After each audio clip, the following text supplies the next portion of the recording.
How you doing, Drew? Good, How you thanks. do- how What's you on do- your mind? Well, Drew, April 15th was yesterday. Tax day has come and gone, and 2025 is now behind us. We're looking at 2026. And part of financial planning is tax planning, and that doesn't start for 2026 in 2027 during filing season. It starts as soon as 2026 um, begins, and there have been changes to the tax law because of the one big beautiful bill last summer, some of which took place in 2025, but some that are only taking place starting January 1st of 2026. So today, what I want to talk about is one of those changes, which is that now you could deduct charitable giving to a certain extent, um, even when you take the standard deduction. I think that's fascinating. I think that's something that affects a lot of people and just something that I want to discuss with you today. So, can you break that down in a simple way? Yeah, sure. So you're right. Like fewer than 10% of people itemize deductions since 2018 with the Tax and Jobs Cut Act. And that act almost doubled the standard deduction, which was a win for simplicity. You have to keep fewer records and less to defend if you're audited. But here's the new development 2026, if even if you take the standard deduction, you can still deduct some charitable giving, $1,000 per taxpayer, $2,000 on a joint return.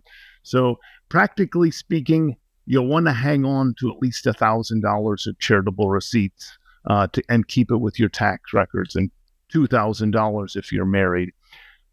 Downside, it will probably mean there'll be yet another line on the Form 1040. That form never seems to get shorter. But here's the upside. If you're in the 22% tax bracket, a lot of people are, that $1,000 deduction will save you $220.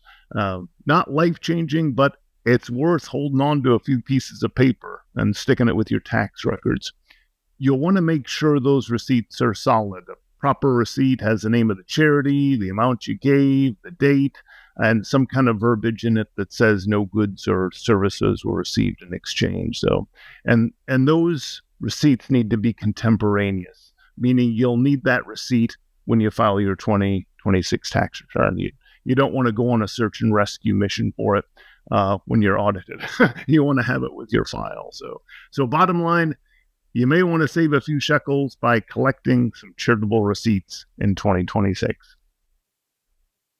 Drew, to make this personal for us as well as a lot of our clients who attend local churches, small local churches, um, a lot of people don't necessarily give $250 or more per week. They give a lesser amount. And when they give a lesser amount than that on a weekly basis, that means they don't necessarily get a receipt. The IRS doesn't require it of the treasurer to give them a receipt if it's $250, if it's below $250.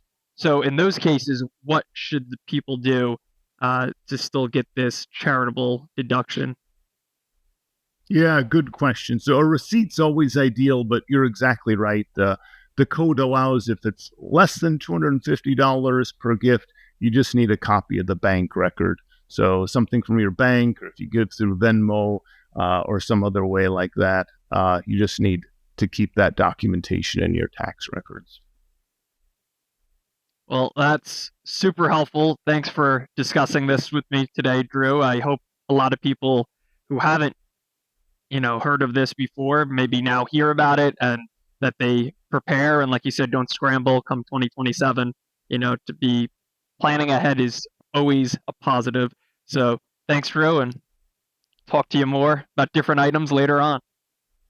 Thanks, John.